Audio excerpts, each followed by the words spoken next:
ورحمة الله وبركاته إن الحمد لله نحمده ونستعينه ونستغفره ونعوذ بالله من شرور أنفسنا ومن سيئات أعمالنا من يهده الله فلا مضل له ومن يضلل فلا هادي له وأشهد أن لا إله إلا الله وحده لا شريك له وأشهد أن محمدا عبده ورسوله صلى الله تعالى عليه وعلى آله وصحبه وسلم تسليما كثيرا أما بعد فأعوذ بالله من الشيطان الرجيم ومن تطوع خيرا فإن الله شاكر عليم وقال الله تعالى في آية أخرى إن المنافقين يخادعون الله وهو خادعهم وإذا قاموا إلى الصلاة قاموا كسالى يراءون الناس ولا يذكرون الله إلا قليلا আল্লাহ পাক রব্বুল আলামিনের প্রশংসা এবং রাসূলুল্লাহ সাল্লাল্লাহু আলাইহি ওয়াসাল্লামের উপর সালাত ও সালামের পরে আজকে আলোচনা করব নফল ইবাদত বন্দেগী সম্পর্কে। আজকাল অধিকাংশ মুসলিমরা ফরজেই বড় ঘাটতি করে ফেলেছে, নফল তো দূরের কথা। আবার অনেকে রোগ হচ্ছে যে ফরজে ঘাটতি কিন্তু নফল কাজ করে। এটা আরেকটা হাস্যকর বিষয়। এর অনেক দৃষ্টান্ত রয়েছে আপনাদের বাস্তব জীবনে, এইরকম দেখা যায়, বুঝেই করুক আর না বুঝেই করুক। আশ্চর্য লাগে যে নফল কাজে অগ্রগামী কিন্তু ফরজ কাজে অলস, গাফিল, উদাসীন। অথচ আল্লাহ পাক রব্বুল আলামিনের সন্তুষ্টি অর্জনের জন্য সর্বপ্রথম উপায় হচ্ছে আল্লাহ পাকের পক্ষ থেকে যা ফরজ করা হয়েছে তা আদায় করা। আপনি ফরজ ইবাদত বন্দেগী, ফরজ আল্লাহ পাকের আদেশ নিষেধ পালন করবেন, এর মাধ্যমে আল্লাহ পাকের সন্তুষ্টি অর্জন করতে পারবেন, এর মাধ্যমে আল্লাহ পাকের সান্নিধ্য লাভ করতে পারবেন, এর মাধ্যমে আপনি দুনিয়া আখিরাতে আল্লাহ পাক রব্বুল আলামিনের নিয়ামতের অংশীদার হতে পারবেন। তারপরে আপনার মানমর্যাদা সুন্দর করার জন্য নফল ইবাদত বন্দেগীর প্রয়োজন রয়েছে। ফরজ ইবাদত বন্দেগী হচ্ছে মানুষের ঈমানের মূল বিষয়গুলি, মানুষের নাজাতের জন্য মূল বিষয়। আর নফল ইবাদত বন্দেগী হচ্ছে তার পূর্ণতা দান করা, তাতে যেসব ঘাটতি ত্রুটি রয়েছে সেগুলির পূর্ণতা হবে, আর অতিরিক্ত তাতে শোভা সৌন্দর্য আসবে, সেটা অলংকৃত হবে। এই হচ্ছে নফল ইবাদত বন্দেগী। কিন্তু এই বিষয়গুলি সম্পর্কে যেমন বললাম যে কিছু লোক নফল তো দূরের কথা ফরজেই ত্রুটি করে, আর কিছু লোক আছে নফলে কিছু কাজ করলেও ফরজে ও ত্রুটি করে। অল্প কিছু আল্লাহ পাকের বান্দা আছে যারা আল্লাহ পাকের ফরজও সুন্দর করে আদায় করার চেষ্টা করে, তার সাথে সাথে আল্লাহ পাক রব্বুল আলামিন অথবা তার রাসূল সাল্লাল্লাহু আলাইহি সাল্লাম ফরজ ইবাদত বন্দেগীর পরে যেসব নফল সুন্নাত মুস্তাহাব ইবাদত বন্দেগীর জন্য উৎসাহিত করেছেন, সেগুলিও তো তারা ঘাটতি করে না, বরং যথাযথ সেগুলি আদায় করার চেষ্টা করে। নফল ইবাদত বন্দেগীর ক্ষেত্রে যদি নফল বলি তো আমাদের দেশে মানুষরা বুঝে যে নফল মানে শুধু নফল নামাজ। এটা আর একটা রোগ আমাদের বাঙালি জাতির। নফল বলতে শুধু নামাজে নফল, নামাজে শুধু নফল না, প্রত্যেক ইবাদত বন্দেগীতে ফরজ আছে, নফল আছে। তাওহীদ থেকে শুরু করে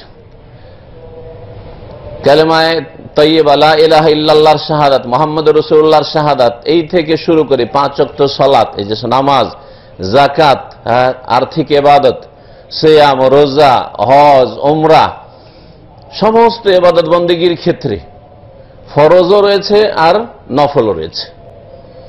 আপনার ওপর যেসব ব্যয়বহন ফরজ, নাফাকা খরচ করা ফরজ, আপনার বাপ মায়ের খরচ যদি তারা অচল থাকে, বৃদ্ধ থাকে অথবা অভাবী থাকে ফরজ, এই আপনার স্ত্রীর ফরজ, আপনার ছেলে মেয়েদের ফরজ, এই ফরজ ছাড়াও নফল এই সব ক্ষেত্রেও রয়েছে। তাহলে নফলের বিষয়টি অত্যন্ত ব্যাপক, মনে রাখতে হবে। নফল শুধু কয়েকটি ইবাদতে সীমিত নয়, বরং প্রত্যেকটি ইবাদত বন্দেগীর ক্ষেত্রে নফল রয়েছে। জবানের ইবাদতের ক্ষেত্রে যেমন ফরজ রয়েছে তেমন নফল রয়েছে, অন্তরের ইবাদতের ক্ষেত্রে যেমন ফরজ রয়েছে তেমন নফল রয়েছে, অঙ্গ প্রত্যঙ্গের ইবাদত, শারীরিক ইবাদতের ক্ষেত্রে যেমন ফরজ রয়েছে তেমন নফল রয়েছে, আর্থিক ইবাদতের ক্ষেত্রে যেমন ফরজ ইবাদত রয়েছে তেমনই নফল ইবাদত বন্দেগী রয়েছে। আশা করি এই বিষয়গুলি সামনে রাখলে ফরজ এবং নফলগুলি বুঝতে সুবিধা হবে।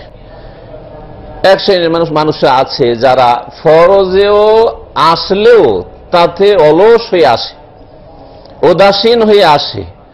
আর যারা বেনামাজি, যারা মসজিদে আসে না, আর তাদের কথা তো বাদই দেন।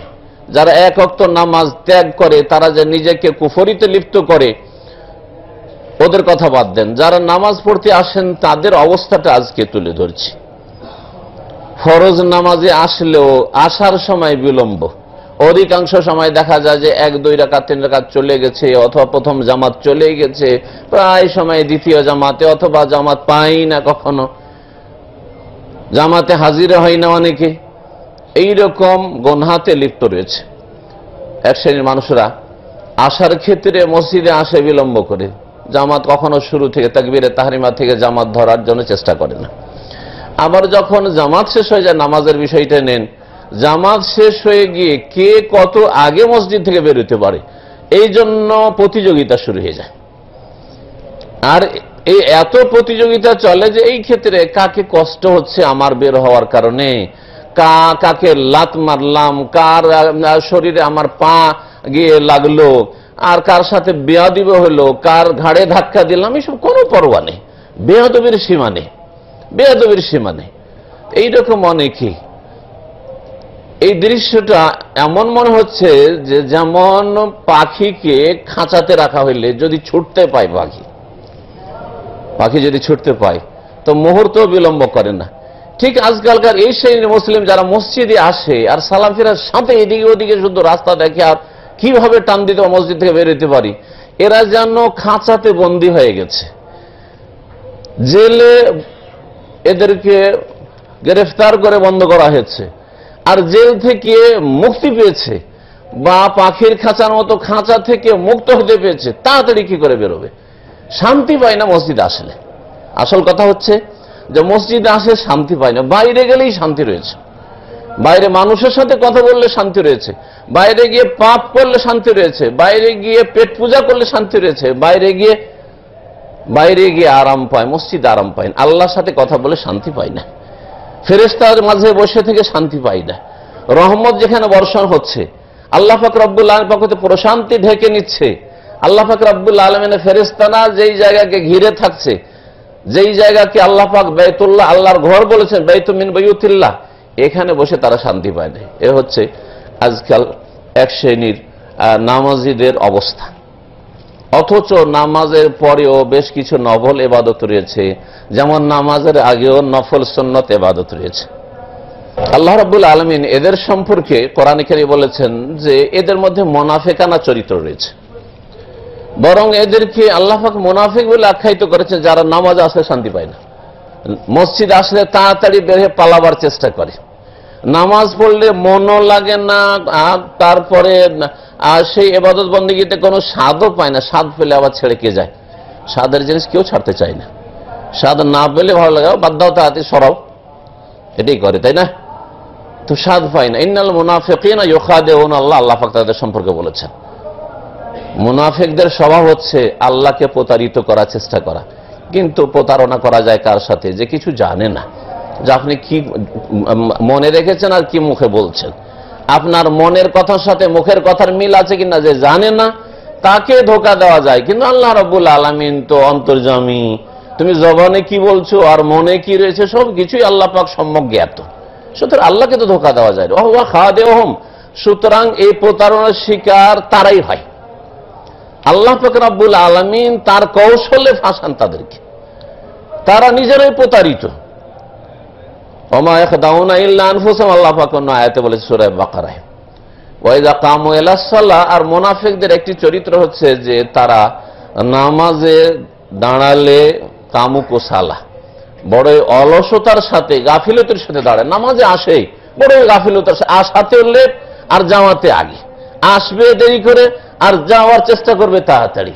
আর নামাজের ভিতরে কোনো মন লাগে না, না অন্তর লাগে, না জবান সাথ দেয়, না অঙ্গ প্রত্যঙ্গ সাথ দেয়, শুধু বডিটা আছে কোন রকম নামাজে হয়তো। এগুলো মুনাফিকি নামাজ। ওয়াইদা কামু ইলা সালাতে কামু কুসালা, অলসতার সাথে নামাজে দাঁড়ায়, যদি নামাজে দাঁড়ায়, আর না হলে নামাজ থেকে পালাবার চেষ্টা করে। আজকাল অধিকাংশ যারা আধা নামাজি তারা মাগরিব এশা পড়ে সৌদি আরবে। আধা নামাজি যারা সৌদি আরবে এখানে প্রবাসী, মাগরিব এশা পড়ে। কারণ মাগরিব এশায় সবাই সবাইকে দেখছে, দোকানপাট বন্ধ করে ওপরে যাব, দেখতে যেন দৃষ্টিকটু লাগছে, লোকজনে কি বলবে, তাই নামাজ পড়তে আসে। জোহরেও নামাজ পড়ে না, রান্না করে, না হয় বিশ্রাম করে, আসরে আরাম করে, ফজরে শুয়ে থাকে। জি হ্যাঁ, এইসব টাইমে তো আর কেউ কাউকে তেমন দেখে না, যার ফলে নামাজ পড়ে। এগুলো মুনাফিকদের নামাজ। ইউরাউনান নাস, এরা নামাজ পড়ে মানুষকে দেখাবার জন্য। ওয়ালা ইয়াযকুরুন আল্লাহ ইল্লা কালিলা, এরা আসলে নামাজের মাধ্যমে আল্লাহকে স্মরণ করে না, আল্লাহর জিকির আজকার করে না। যেই জিকির করা ফরজ, এই ফরজ নামাজের জিকির করা হচ্ছে ফরজ। সুন্নত জিকির সম্পর্কে আমাদের দেশে এক শ্রেণীর মানুষ তৎপর, আর সুন্নত জিকির করতে গিয়েও তাতে বেদাত মিশিয়ে বেদাতি জিকিরে পরিণত করে। সুন্নত জিকির করতে গিয়ে বেদাত মিশিয়ে বেদাতে পরিণত করে, আর ফরজ জিকিরে গাফেল। জিকির বলতে আমাদের দেশের মানুষরা বুঝে যে ওই বেদাতি জিকির, হ্যাঁ, সুফিদের জিকির, আল্লাহর জিকির, না হয় ইল্লাল্লাহর জিকির, না হয় হুহুর জিকির, এই সব জিকির বুঝে। আর না হলে ওইসব বেদাতি ওজিফার জিকির, যেসব ওজিফাগুলি রয়েছে ওইসব পড়ার নাম জিকির না, ওইসব জিকির না। ফরজ জিকির হচ্ছে 5 ওয়াক্ত সালাত আদায় করা। ওয়া আকিমিস সালাত আলা যিকরি, সূরা তাহে আল্লাহ পাক বলছেন, আমার স্মরণের উদ্দেশ্যে, আমার জিকিরের উদ্দেশ্যে সালাত কায়েম করো। তো নামাজ আল্লাহকে স্মরণ করা, যা আল্লাহ পাক ফরজ করেছেন, বড় একটি ফরজ, যা আসমানে আল্লাহ পাক রব্বুল আলামিন ফরজ করেছেন, যা মেরাজে নিয়ে গিয়ে রাসূলুল্লাহ সাল্লাল্লাহু আলাইহি ওয়াসাল্লাম ফরজ করে। প্রত্যেক ইবাদত বন্দেগী, প্রত্যেকটি আদেশ নিষেধ জমিনে নাযিল হয়েছে, কিন্তু নামাজের আদেশ, নামাজের ফরজিয়াত 7 আসমানের উপর আল্লাহ পাক রব্বুল আলামিন করেছেন। কত বড় এই নামাজের গুরুত্ব রয়েছে। এই হচ্ছে ফরজ জিকির। ওয়ালা ইয়াযকুরুন আল্লাহ ইল্লা কালিলা, মুনাফিক চরিত্রের লোকেরা আল্লাহকে অল্পই স্মরণ করে থাকে, এরা তেমন স্মরণ করে না, এই জন্য তাড়াতাড়ি পালাতে চেষ্টা করে। আল্লাহ রাব্বুল আলামিন সূরা মাউনে বলেছেন, ফাওয়াইলুল লিল মুসাল্লিন, ওই সব নামাজীদের জন্য দুর্ভোগ, জাহান্নাম রয়েছে। নামাজ পড়েও জাহান্নাম যেতে হয়। লিল মুসাল্লিন বলেননি যে যারা বেনামাজি, যারা আধা নামাজি, তাদের জন্য ওয়াইল রয়েছে, জাহান্নাম রয়েছে। ওই সব মুসল্লিদের জন্য, নামাজীদের জন্য দুর্ভোগ রয়েছে, জাহান্নাম রয়েছে, সর্বনাশ রয়েছে। আল্লাযীনা হুম আন সালাতিহিম সাহুন, যারা নামাজ হতে উদাসীন হয়ে থাকে, গাফিল হয়ে থাকে। নামাজের ভিতরে নাই খুশু। খুশু হচ্ছে সুন্নাত মুস্তাহাব কাজ। এই যে নামাজের ভিতরে আল্লাহ ফি সালাতিহিম মানে আন সালাতিহিম বলেছেন। তাফসীরকাররা বলছেন আল্লাযীনা হুম আন সালাতিহিম আর আল্লাযীনা হুম ফি সালাতিহিম, দুটোতে মেলা পার্থক্য আছে। আল্লাহ যদি বলে দিতেন আল্লাযীনা হুম ফি সালাতিহিম সাহুন, যারা নিজের নামাজে ভ্রম করে থাকে, সহ করে থাকে, নামাজে ভুলে যায়, নামাজে গাফেল হয়ে যায় নামাজের ভিতরে, তাহলে এক কেউ মানুষ নাজাত পেত না, সবাই ধ্বংসের শিকার হইত। কিন্তু আল্লাহ বলছে আন সালাত, নামাজ থেকে, মানে নামাজে আসতেই চায় না, আর আসলেও বিলম্বে আসে, নামাজে সে টিকতে চায় না, তাড়াতাড়ি কেটে পড়তে চায়। আন সালাতহিম, নামাজ হতে যারা উদাসীন হয়ে থাকে, নামাজে এত অবহেলা যে নামাজ পড়া সবচেয়ে ভারী কাজ, কষ্টের কাজ। কি রে, টাকা পয়সা নিয়ে নে, যা কি করবি কর, ওকে নামাজের কথা বলিস না। তো আজকাল মুসলিম সমাজে এরকম বহু লোক পাওয়া যায়, কি লাগবে নিয়ে নে, কিন্তু নামাজ টামাজ সব বলিস না। নামাজে যারা গাফেল, নামাজ হতে গাফেল, এদের জন্য দুর্ভোগ রয়েছে, সর্বনাশ রয়েছে, ওয়াইল নামক জাহান্নাম রয়েছে। আল্লাযীনা হুম ইউরাউন, যারা লোক দেখানো নামাজ পড়ে, লোক দেখানো নামাজ পড়ে, আল্লাহ পাক এখানেও বলেছেন। তো বলছিলাম যে ফরজকে প্রথম সুন্দর করতে হবে, তারপরে সুন্নত নফলকে ঠিক করতে হবে। এখানে মসজিদের দৃশ্য উদাহরণ না দিলে বুঝবেন না। মসজিদের দৃশ্য দেখেন যে ফরজ ওয়াজিবে গাফেল, কিন্তু সুন্নত নফল, আমি বলছি না সুন্নত নফল করিয়েন না, সুন্নত নফল করেন, কিন্তু তার আগে ফরজটাকে ঠিক রাখেন। এই যে আলহামদুলিল্লাহ আপনাদেরকে পানি দিচ্ছে, আল্লাহ পাক ওদেরকে জাযায়ে খের দান করেন। পানি বিতরণ করছে না, করছে না? ফরজ না সুন্নাত? মুস্তাহাব, মুস্তাহাব কাজ, ঠিক না? এই যে এনে এনে কোরআন হাতে দিচ্ছে, একটু পড়বেন নাকি, এটা একটু ভাগ পাবে। ফরজ কাজ করছে না নফল কাজ করছে? নফল মুস্তাহাব কাজ করছে, করলে নাকি, না করলে গুনাহ। এমন গুনাহ আছে নাকি যে কোরআন দিল না আপনাকে, আপনি নিয়ে নেন, আপনি পড়বেন, আপনি কোরআন নিয়ে নেন। আরে পানি লাগবে, আপনি যে পানি নিয়ে নেন, হয় বাসা থেকে নিয়ে আসেন, খেয়ে আসেন পানি, ঠিক কিনা? নফল কাজ করছে না, করছে না? ওদের কাপড়ের দিকে দেখবেন, টাকনার নিচে অধিকাংশই কাপড়। আল্লাহ পাক যেন হেদায়েত দান করেন, ভালো কাজে তৌফিক দান করেন, হারাম কাজ থেকে বেঁচে থাকার তৌফিক দান করেন। এই উদাহরণ না দিলে আপনি নিজের জিন্দেগিতে বুঝতে পারবেন না। অনেক নফল কাজ করছেন, হে বন্ধু বান্ধব এসে আরে এক কাপ চা না খাইয়ে কেমন করে পাঠিয়ে দিই, হ্যাঁ ৫-১০ টাকা খরচ করাইলাম না, একবার খাওয়াইলাম না, আর জরুরি ছিল না। মোস্তাহাব কাজ অনেক করছেন, কিন্তু বহু হারাম কাজে ডুবে থাকছেন, বহু ফরজ কাজ তরক করছেন। আপনি আপনার জিন্দগির তলাশে আপনি নেন। উদাহরণ দিলাম যাতে করে আপনার ব্রেন খুলে যে আমরা অনেকেই নফল কাজে মোস্তাহাব কাজে তো তৎপর, কিন্তু ফরজ কাজ করি না, হারাম থেকে বাঁচি না। মুখে দাড়িটা রাখার তৌফিক হয় না। দাড়ি রাখা কি মোস্তাহাব? হ্যাঁ মোস্তাহাব নাকি নফল কাজ নাকি? দাড়ি নাই কিন্তু মাশাআল্লাহ ঠিকই পানি দিচ্ছে, মাশাআল্লাহ কোরআন এনে দিচ্ছে, মাশাআল্লাহ এইরকম যদি একটা মাহফিল করেন, ওয়াজ মাহফিল করে সব ভলেন্টিয়ার হয়ে হাজির আগে ভাগে, মাশাআল্লাহ, ঠিক না? হ্যাঁ নফল কাজে আগে ভাগে খুব হাজির।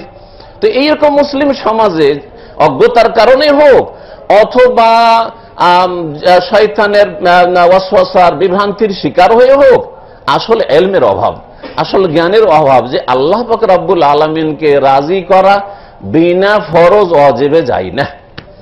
আল্লাহ পাককে রাজি করা হারামে ডুবে থাকলে যায় না, শুধু সুন্নত মুস্তাহাব করে। এটা প্রথম বুঝতে হবে। আপনাকে প্রথম ফরজ আদায় করতে হবে, প্রথম হারাম নাজায়েজ থেকে বাঁচতে হবে, তারপর সুন্নত কাজ করতে হবে, অপছন্দনীয় কাজ থেকে বাঁচতে হবে। সুন্নত মুস্তাহাব কাজ ফরজের পরে করতে হবে, কিন্তু ফরজটা আগে ঠিক হইতে হবে, হারাম থেকে বেঁচে থাকাটা আগে ঠিক হইতে হবে। এখন আসুন আল্লাহ পাক রব্বুল আলামিন যেন আমাদেরকে ফরজ আদায় করার তৌফিক দান করেন, সুন্নত মুস্তাহাব নফল কাজে বেশি বেশি অংশ নেওয়ার তৌফিক দান করেন। আল্লাহ পাক রব্বুল আলামিনের ভালোবাসা পাওয়া যায় ফরজের পরে সুন্নত মুস্তাহাব নফল কাজ বেশি বেশি করলে, যে কোনো ইবাদত বন্দেগীর ক্ষেত্রে। হাদিসে কুদসি সহিহ বুখারীতে রয়েছে, আল্লাহ পাক রব্বুল আলামিন ইরশাদ করছেন, নবী কারীম সাল্লাল্লাহু আলাইহি ওয়াসাল্লাম বলছেন, কাল আল্লাহ তাআলা, মহান আল্লাহ ইরশাদ করছেন যে মান আদালি ওয়ালিয়ান ফাকাদ আযানতুহু বিল হারবি, কেউ যদি আমার কারণে আমার বন্ধুর সাথে, আমার দোস্তের সাথে শত্রুতা রাখে, দুশমনী রাখে, তার বিরুদ্ধে আমি যুদ্ধের ঘোষণা করলাম। কিসের জন্য আপনি তার সাথে দুশমনী রেখেছেন? মান আদালি, আল্লাহর কারণে। সে যেহেতু তাওহীদ প্রতিষ্ঠা করে, শিরককে পছন্দ করে না, কবর মাজার পূজা পছন্দ করে না, সে সুন্নাতকে ভালোবাসে, সুন্নাতের প্রচার প্রসার করে, সুন্নাতের দাওয়াত দেয়, সুন্নাত মোতাবেক আমল করে, আর বিদআত করেন না, সেই জন্য আপনি তার সাথে দুশমনী রাখেন। লি মান আদা লি, হাদিসটাকে ভালো করে বুঝতে হবে। দুনিয়ার গরজে যদি দুশমনী হয় সেটা হালকা, যদিও কাবিরা গুনাহ, ওর সাথে ব্যক্তিগত টাকা পয়সা নিয়ে ঝগড়া আছে, এমনি মনের মিল হয় না, সেই জন্য তার সাথে আন্তরিকতা হয়তো নাই, গুনাহর কাজ। কিন্তু আল্লাহ হয়তো যুদ্ধের ঘোষণা করবেন না, অবশ্যই গুনাহর কাজ। মুমিন মুমিনের সাথে অন্তরে হিংসা রাখবে, বিদ্বেষ রাখবে, শত্রুতা রাখবে, এসব হারাম।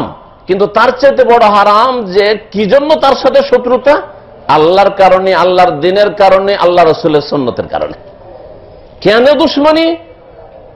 ও এইরকম কেন নামাজ পড়ছে, হ্যাঁ আমাদের সাথে এইরকম কেন করে না, সেই জন্য তার সাথে দুশমনী। সে কেন এই শিরক, এটা শিরক, ওইটা শিরক বলছে, এটা বিদআত, ওইটা বিদআত বলছে, আল্লাহর দ্বীনের কারণে তার সাথে দুশমনী। মান আদালি ওয়ালিয়ান, ওয়ালি মানে এই নয় যে যাদের কেরামতির কথা বাজারে খুব ছড়িয়ে আছে ওরা ওয়ালি না। ওয়ালি মানে যে কোনো মুসলিম আল্লাহর ওয়ালি। ভালো করে শুনে রাখেন, যে কোনো মুসলিম। আল্লাহু ওয়ালিউল মুমিনিন, আল্লাহ কোরআনে বলছে, আল্লাহ প্রত্যেক মুমিনের ওয়ালি, বন্ধু। মুমিন, যে কোনো মুমিন মুসলিম যদি ইসলামে গণ্ডিত থাকে, সে আল্লাহ পাকের ওলি, আল্লাহ পাকের বন্ধু। আর কাফের মুশরিক আল্লাহ পাকের শত্রু, দুশমন। আর তারপরে যত আপনি ফরজের পর নফল ইবাদত বন্দেগী বাড়াবেন, যত আল্লাহ পাকের নৈকট্য লাভ করবেন, তত ভালো ঘনিষ্ঠ আল্লাহ পাকের ওলি বন্ধু হইতে পারবেন।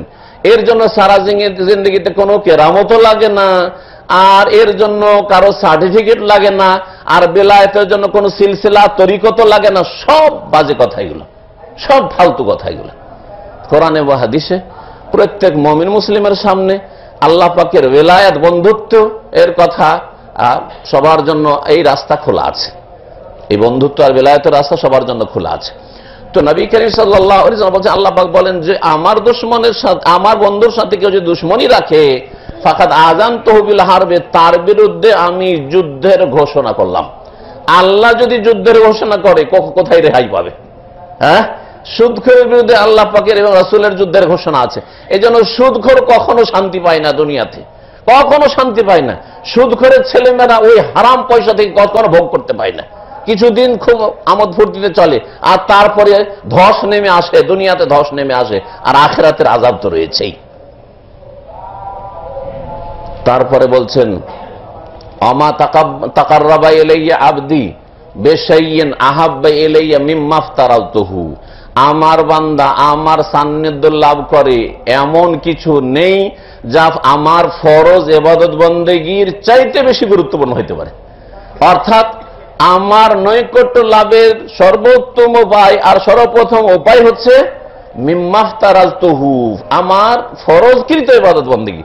তাহলে আপনি লা ইলাহা ইল্লাল্লাহ এর প্রতি ঈমান যে আল্লাহ ফরজ করেছেন, কালেমায়ে শাহাদাত আল্লাহ পাক ফরজ করেছেন, 5 ওয়াক্ত নামাজ ফরজ করেছেন, জামাতে নামাজ ফরজ করেছেন, আল্লাহ পাক রব্বুল আলামিন যাকাত ফরজ করেছেন, আল্লাহ পাক রব্বুল আলামিন রমজান মাসের সিয়াম রোজা ফরজ করেছেন, আল্লাহ পাক জীবনে একবার হজ ফরজ করেছেন, আল্লাহ পাক রব্বুল আলামিন নারীদের উপর হিজাব পর্দা ফরজ করেছেন। এগুলি হচ্ছে আল্লাহ পাক রব্বুল আলামিনের নৈকট্য লাভের সর্বপ্রথম উপায়। এছাড়া আল্লাহ পাকের নৈকট্য লাভ হতে পারে না, এছাড়া আল্লাহ পাকের সন্তুষ্টি আর সান্নিধ্য লাভ হতে পারে না। তারপরে নফলের কথা শুনেন, নফলেরও গুরুত্ব রয়েছে। আল্লাহ পাক বলছেন যে ওয়ামা ইয়াজালু আবদি ইয়াতাকাররাবু ইলাইয়া বিন-নওয়াফিল, আর আমার বান্দা সর্বদা ফরজের পরে নফল দ্বারা আমার নিকটবর্তী হওয়ার চেষ্টা করতেই থাকে, আমার সান্নিধ্য লাভের চেষ্টা করতেই থাকে, আমার কাছাকাছি আসার চেষ্টা করতেই থাকে। হাত্তা ওহিব্বাহু, এমনকি আমি এইরকম বান্দাকে যে ফরজ আদায় করে আর তারপরে বেশি বেশি নফল ইবাদতবন্দি করে, তাকে আমি ভালোবাসতে শুরু করি। খুব হাত্তা ওহিব্বাহু, আমি ভালোবাসতে শুরু করি। আর যখন ভালোবাসি তখন তার হাত, পা, চোখ, অন্তর ইত্যাদি অঙ্গ প্রত্যঙ্গ যা রয়েছে তাতে আমি তৌফিক দিয়ে থাকি। আল্লাহর দেওয়া ক্ষমতাই ভালো কাজে এই অঙ্গ প্রত্যঙ্গগুলি লাগে, পাপের দিকে যায় না। এ হচ্ছে ওই হাদিসের সঠিক অর্থ। এমন কাছাকাছি আমার হয়ে যায়, ওয়ালা ইন সাআলানি, যদি আমার কাছে তখন চাই, দোয়া করে, লা উতিয়ান্নাহু, তখন অবশ্যই আমি ওকে দিই, ওকে খালি হাত ফিরিয়ে দিই না, ওর দোয়াকে আমি রদ করি না। যদি আমার কাছে চাই অবশ্যই দিই। ওয়ালা ইন ইস্তাআযানি, আর আমার কাছে যদি আশ্রয় চাই যে আল্লাহ এই অনিষ্ট থেকে আশ্রয় করো, এই খারাপ থেকে আশ্রয় দাও, এই ব্যাধি থেকে আমাকে আশ্রয় দান করো, তোমার আশ্রয় গ্রহণ করছি, তোমার কাছে আশ্রয় চাইছি, বালা মুসিবত থেকে, বিপদ আপদ থেকে, রোগ থেকে, ইত্যাদি ইত্যাদি, যে কোনো অনিষ্ট থেকে আমার কাছে যদি আশ্রয় গ্রহণ করে, লা উইযান্নাহু, অবশ্যই তাকে আমি আশ্রয় দিয়ে থাকি, তাকে আমি আশ্রয় দিয়ে থাকি। নফল ইবাদত বন্দেগী অনেক রয়েছে, বললাম 2-4টি নজির বলি, কথা লম্বা হয়ে যাচ্ছে। আমরা এই আলোচনাকে বেশি লম্বা করতে চাই না, কারণ এরপরে আমাদের ইসলামী সেন্টারে ধারাবাহিক তাফসীর হয়, তখন সেখান থেকে কেটে আবার এখানে দিতে হয়, যার ফলে কথা সংক্ষেপ করছি। নামাজের ক্ষেত্রে নফল, নামাজের ক্ষেত্রে নফল সম্পর্কে নবী করিম সাল্লাল্লাহু আলাইহি ওয়াসাল্লামের হাদিস রয়েছে, সহিহ মুসলিমে রয়েছে। উম্মে হাবিবা রাদিয়াল্লাহু তাআলা নবী সাল্লাল্লাহু আলাইহি ওয়াসাল্লামের বিবি বর্ণনা করছেন, যে হাদিস রয়েছে, কেউ যদি মান হাফাজা আলা সিনতাই আশারাতা রাকাতান তাতাওয়ান গায়রা ফরিদা, কেউ যদি ফি ইয়াউমিন ওয়া লাইলা, কেউ যদি দিনে রাতে 24 ঘন্টায় 12 রাকাত নামাজের হেফাজত করে, সুরক্ষা করে, যেই নামাজগুলি ফরজ নয় বরং নফল, তাতাওয়ান নফল, পড়লে নেকি রয়েছে, না পড়লে যে গুনাহগার হয়ে যাবে বড় এমন কিছু নাই, কিন্তু যদি এই নামাজগুলির হেফাজত করে নফলের, তাহলে কত বড় পুরস্কার পাবেন শোনেন। নবী করিম সাল্লাল্লাহু আলাইহি ওয়াসাল্লাম বলছেন, বানাল্লাহু লাহু বাইতান ফিল জান্নাতে, জান্নাতে আল্লাহ তার জন্য একটি স্পেশাল ঘর তৈরি করবেন। কে জান্নাতে ঘর চান না? কে জান্নাতে ঘর চান না যে এই সুন্নতগুলি ছাড়বেন? তাহলে যারা দেরি করে এসে জামাত শুরু হওয়ার পরে হাজির হচ্ছেন, এই সুন্নতগুলি প্রায় ছুটেই যাচ্ছে। যারা সালাম ফেরার সাথে মসজিদ থেকে টান দিচ্ছেন তাড়াতাড়ি কি করে বেরোবে, এই সুন্নতগুলি কি ছুটে যায় না? অবশ্যই ছুটে যাচ্ছে। ইল্লা মাশাআল্লাহ অল্প কিছু লোক আছে যারা হয়তো বাসায় গিয়ে বা বাড়িতে নামাজ পড়বে, কিন্তু অধিকাংশ মানুষ এই ক্ষেত্রে গাফেল। না, বাসায় গিয়েও পড়বে না। বাসাতে গিয়ে যদি পড়তো, বাড়িতে গিয়েও যদি নফলগুলি পড়তো, সুন্নতগুলি পড়তো, তাহলে আরো বেশি নেকি পেত। কিন্তু পড়লে তো এত বড় ফজিলত রয়েছে। নফল নামাজ সম্পর্কে আরো শুনে, নবী করিম সাল্লাল্লাহু আলাইহি সাল্লামের একটা যুবক খাদেম ছিল, যার নাম ছিল রাবিয়া বিন কাব আল আসলামি। এই হাদিস সহিহ মুসলিমে রয়েছে, সুনান কিতাবাইতে রয়েছে, খুব প্রসিদ্ধ হাদিস। নবী সাল্লাল্লাহু আলাইহি সাল্লামের খেদমত করতো, ওযুর পানি লাগলে ওযুর পানি এনে দিত, জুতা স্যান্ডেলটা এনে দিত, আর তারপরে মিসওয়াক এনে দিত। যুবক ছেলে, গরিবের ছেলে। নবী করিম সাল্লাল্লাহু আলাইহি সাল্লাম ভাবলেন যে গরিবের ছেলে, এর কোনো প্রয়োজন হইতে পারে, টাকা পয়সা, দিরহাম দিনার বা কিছু লাগবে। তো একদিন বললেন যে ইয়া রবিয়া সালনি, রবিয়া আমার কাছে কিছু চাওয়ার থাকলে তুমি চাও, আমি তোমাকে দেওয়ার চেষ্টা করবো। সালনি, আমার কাছে চাও। তখন এই যুবক ছেলে, অথচ আজকাল 40-50 বছর বয়স হয়ে গেল পয়সার লোভী, বরং যত বয়স বাড়ছে তত পয়সার লোভী। অনেকের গবেষণা এটা যে যত মানুষের বয়স বাড়ে তত দুনিয়া লোভী হয়ে যায়, পয়সা লোভী হয়ে যায়, আরো বাঁচতে চায়, আরো সুখে থাকতে চায়, আরো টাকা পয়সা চায়, লোভ আরো বেড়ে যাচ্ছে আজকালকার জামানায়, ফিতনা এত। এই যুবক ছেলে রাসূলুল্লাহ সাল্লাল্লাহু আলাইহি ওয়াসাল্লাম উদ্দেশ্য করেছেন যে টাকা পয়সা চাইবে, ধন দৌলত চাইবে, কিছু চাইবে, গনিমত থেকে দেবো, বাইতুল মাল থেকে দেবো, কিছু দেবো একে, হয়তো একটা বাহন চাইবে, ওঁট চাইবে, ওঁট দেবো, যা কিছু চাই দেবো। ওই সাহাবী যুবক ছেলে বলছে যে ইয়া রাসূলুল্লাহ মুরাফাকাতাকা ফিল জান্নাহ, আপনার সাথে জান্নাতে একসাথে থাকতে চাই। শুধু জান্নাত চাই না, কথা বললেন না, এ হচ্ছে উচ্চ আকাঙ্ক্ষা। আমলের সাথে উচ্চ আকাঙ্ক্ষা করতে হবে। আমলবিহীন, কর্মবিহীন উচ্চ আকাঙ্ক্ষা করা ফালতু কাজ। দুনিয়ার ক্ষেত্রে এই কাজ করেন না, আমি অনেক বড় মানুষ হব আর দুনিয়ায় কোনো কাজকর্মে করলে না, মেহনত করলে না, এইরকম দুনিয়া কোনো লোক নেই। কাজ করে মানুষ আশা করে, বড় বড় হোপ রাখে যে এই করব, সেই করব, আর এই হব, সেই হব। তাহলে আপনাকে যখনই বড় আশা আকাঙ্ক্ষা করবেন, এটা যদি ভালো কাজের ক্ষেত্রে হয়, দিন দুনিয়ার নিষিদ্ধ নয়, কিন্তু তার সাথে তার অনুকূলে কর্ম লাগবে, সেরকম কাজ করতে হবে। মুরাফাকাতাকা ফিল জান্নাহ, আপনার সাথে জান্নাতে থাকতে চাই। নবী করিম সাল্লাল্লাহু আলাইহি ওয়াসাল্লাম বলে আওয়া গায়রা যালিক, আরে ওটা তো আছে, আর কিছু আবার ও সুযোগ দিচ্ছেন যে কিছু চাক দুনিয়ার কিছু, আওয়া গায়রা যালিক, এর ছাড়া আর কিছু লাগবে না। তখন ওই যুবক ছেলে বলছে হুয়া যাকা ইয়া রাসূলুল্লাহ, ব্যাস ওইটাই চাই, হুয়া যাকা ইয়া রাসূলুল্লাহ, ব্যাস ওইটাই চাই, আর কিছুই চাই না আমি। নবী করিম সাল্লাল্লাহু আলাইহি সাল্লাম বললেন যে দেখো, তুমি যদি আমার সাথে জান্নাতে থাকতে চাও তাহলে তোমাকে একটা কর্ম করা লাগবে, শুধু আশা করলে হবে না। হ্যাঁ, আর শুধু আমার দোয়ার উপর, আল্লাহর কাছে আমি দোয়া করে দেবো, এর উপরে ভরসা করলে হবে না। যেমন আজকালকার আধা নামাজি বেনামাজিদেরকে যদি নামাজের কথা বলেন, কি ফজরে আসেন, হুজুর দোয়া করেন, ফজরটাই আসা হয় না। মানে অপরের দোয়ার উপর ভরসা, শুধু অপরের দোয়ার ভরসা। নবী সাল্লাল্লাহু আলাইহি ওয়াসাল্লাম এটা শিখাননি, কিন্তু এই হাদিস থেকে শিখেন যে কথা বলেন যে ঠিক আছে তোমার জন্য দোয়া করে দিলাম, তুমি আমার সাথে আনতা মাই ফিল জান্নাহ, তুমি আমার সাথে জান্নাত, এই কথা বললেন না। কি বলেছিলেন শোনেন, ফাআইননি আলা নাফসিকা বিকাসরাতিস সুজুদে, তাহলে আমাকে একটু হেল্প করো। আইননি মানে আমাকে সাহায্য করো। নবী সাল্লাল্লাহু আলাইহি ওয়াসাল্লাম বলছেন যে তুমি আমার সাথে কি করো, সহযোগিতা করো। আলা নাফসিকা, তোমার ব্যাপারে, বিকাসরাতিস সুজুদ, বেশি বেশি সিজদা করে, মানে বেশি বেশি নফল সুন্নাত নামাজ পড়ে, বেশি বেশি সুন্নত নফল পড়ে। 12 রাকাত নামাজ বা 10 রাকাতের আব্দুল্লাহ বিন উমর রাদিয়াল্লাহু তাআলা আনহু, বুখারীতে হাদিস রয়েছে, 12 অথবা 10 আপনি পড়েন। যোহরের আগে 4, যোহরের পরে 2, মাগরিবের ফরজের পরে 2, এশার পরে 2, ফজরের আগে 2, এ হচ্ছে 10 রাকাত। আর যে হাদিস 12 রাকাত, আর যে হাদিসে 10 রাকাত রয়েছে, যোহরের আগে 2 আর যোহরের পরে 2, এইভাবে কমপক্ষে 10, 12। আর এক হাদিসে রয়েছে যোহরের আগে 4, যোহরের পরে 4, তাও আপনি পড়েন, আরো ভালো। এই সুন্নতগুলি যদি পড়েন তো আপনি ফরজের ওপর অতিরিক্ত নফল নামাজ পড়লেন, ইবাদত বন্দেগী করলেন, যার মাধ্যমে আল্লাহর ভালোবাসা, হাত্তা ওহিব্বাহু, আল্লাহ বলছে আমি ভালোবাসবো নফল ইবাদত বন্দেগীকারীকে। ফরজের পরে যদি নফল করেন তাহলে আল্লাহ ভালোবাসবেন, আর ফরজে ত্রুটি রেখে নফল করবেন, ওতে ভালোবাসা আল্লাহ পাকের পাওয়া যাবে না। নফল ইবাদত বন্দেগীর মধ্যে হচ্ছে তাহাজ্জুদের নামাজ সবচেয়ে উত্তম নামাজ, নবী সাল্লাল্লাহু আলাইহি ওয়াসাল্লাম হাদিস রয়েছে। সুতরাং যখন আপনি দিনে রাতে 10 রাকাত 12 রাকাত এই সুন্নত নামাজগুলি পড়ছেন, এখন কতদিন আর এইরকম শুধু এতটার উপরে ক্ষান্ত করবেন? তাহাজ্জুদ পড়া অভ্যাস করেন, আরে আধা ঘন্টা 1 ঘন্টা তাহাজ্জুদ পড়ার অভ্যাস করেন। তাহাজ্জুদ পড়েন, তার সাথে সাথে সালাতুদ দুহা পড়েন, অথবা তাহাজ্জুদ পড়তে উঠতে পারছেন না, সালাতুদ দুহাটা নিয়মিত পড়েন। যেন আবু হুরায়রা রাদিয়াল্লাহু তাআলা আনহুকে রাসূলুল্লাহ সাল্লাল্লাহু আলাইহি ওয়াসাল্লাম বলেছিলেন যে দেখো তুমি এই সালাতুদ দুহা কখনো ছাড়িও না, দুর্বল মানুষ বেতরটা পড়ে শুয়ে যেও, আর সালাতুদ দুহা চাস্তের নামাজ কখনো ছাড়িও না। সালাতুদ দুহা সম্পর্কে বড় ফজিলত হাদিস, নবী করিম সাল্লাল্লাহু আলাইহি সাল্লাম একটি হাদিসে বলেছেন যে মানুষের শরীরে যে জোড়গুলি রয়েছে অর্থাৎ অঙ্গ প্রত্যঙ্গ রয়েছে, ইউসবিহু মিন কুল্লি আবদিন আলা কুল্লি সুলামা সাদাকা, প্রত্যেকটি জোড় অঙ্গ প্রত্যঙ্গের ওপর সাদাকা রয়েছে।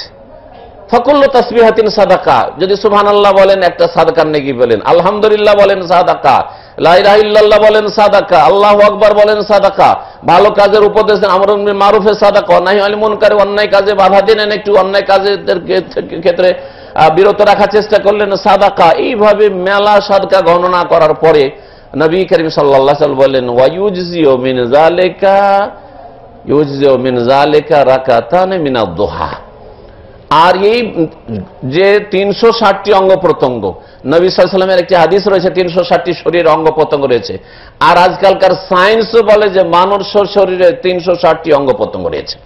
তো এই 360টি অঙ্গ প্রত্যঙ্গের প্রত্যেকটি অঙ্গের সাদাকা প্রতিদিন একজন মানুষকে করা উচিত। যে আপনার প্রত্যেকটি অঙ্গের পক্ষ থেকে একটা করে কি করলেন, সাদকা করলেন। আপনি একটা অঙ্গ দিয়েছেন, আল্লাহ একটা হক আদায় করলেন। তাহলে আপনি সকাল থেকে যদি শুরু করেন নেক আমলগুলি, যারা নিয়মিত নেক আমল করেন ফরজ নফল, তাহলে এই 360টা সাদাকা আদায় করা খুব সহজ, খুব সহজ। কিন্তু গাফিল হয়ে থাকলে বড়ই মুশকিল।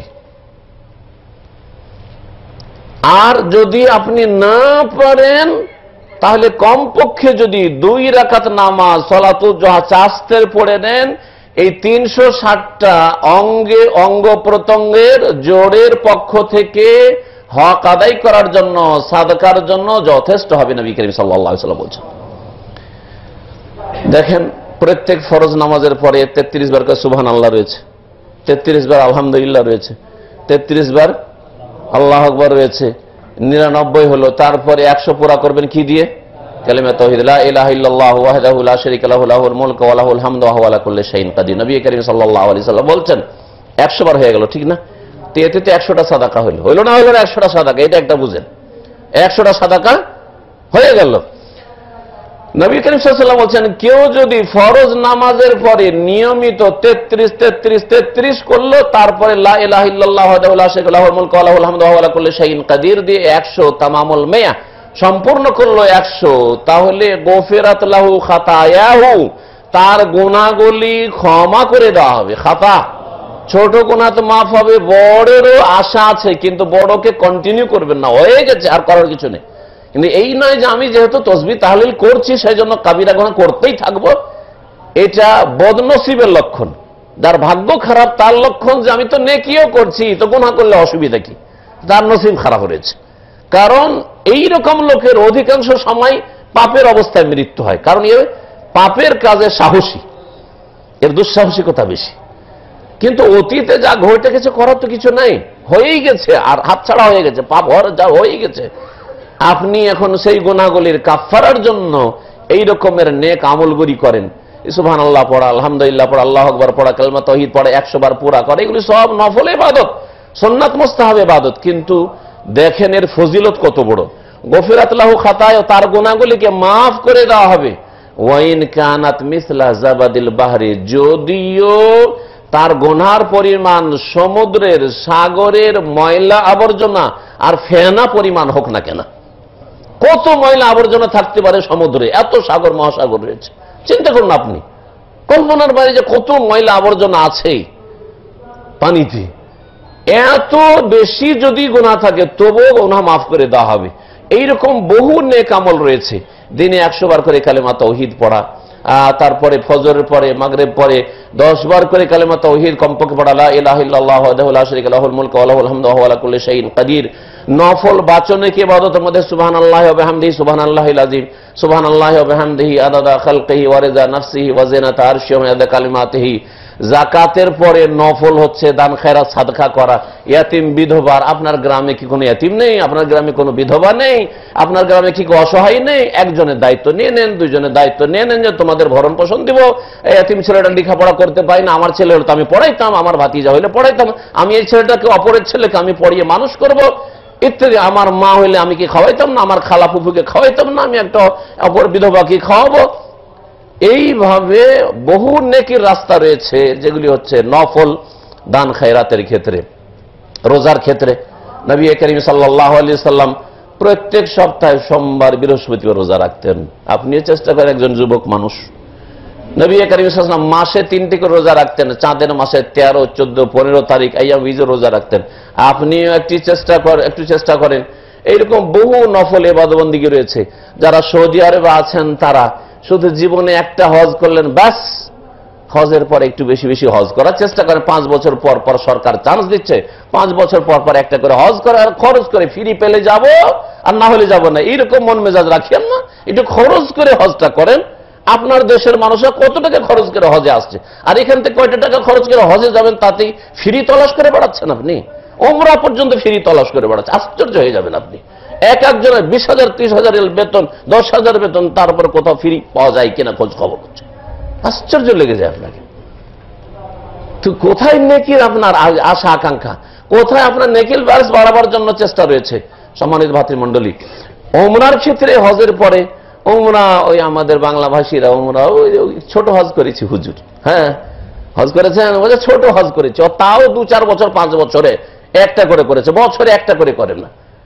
নবী করিম সাল্লাল্লাহু আলাইহি ওয়াসাল্লাম বলছেন যে তোমরা উমরার পরে উমরা, তাবেউ বাইনাল হজ্জ ওয়াল উমরাতে, উমরার পরে হজের পরে আবার উমরা করতে থাকো, আবার হজ করতে থাকো। এতে মানুষের দুনিয়ার দারিদ্র্য মোচন হয় আর গুনাহ খাতা মাফ হয়ে যায়। ফাইন্নামা ইয়ানফিয়ানিল ফাকরা ওয়াজ যুনুব কামা তানফিল কিরু খাবাসাল হাদিদ, যেমন লোহা থেকে মরিচা দূর করে দেওয়া হয় কামার শালায় পোড়ালে গিয়ে, ওই রকমই হজ উমরা বেশি বেশি করলে এর মাঝের যে গুনাহগুলি রয়েছে সেগুলি মাফ হয়ে যায়। আল্লাহ পাক রব্বুল আলামিন যেন আমাদেরকে ফরজ ওয়াজিব আদায় করা তৌফিক দান করেন, হারাম নাজায়েজ থেকে বেঁচে থাকার পুরোপুরি তৌফিক দান করেন, সুন্নাত মুস্তাহাব কাজে বেশি বেশি অংশ নেওয়ার তৌফিক দান করেন, অগ্রগামী হওয়ার তৌফিক দান করেন, মাকরুহ অপছন্দনীয় কাজ থেকে, আপত্তিকর কাজ থেকে, অশোভনীয় কাজ থেকে, কথা থেকে বেঁচে থাকার যেন তৌফিক দান করেন। ওয়া সাল্লাল্লাহু আলা নবিয়িনা মুহাম্মদ ওয়া আলা আলিহি ওয়া সাহবিহি।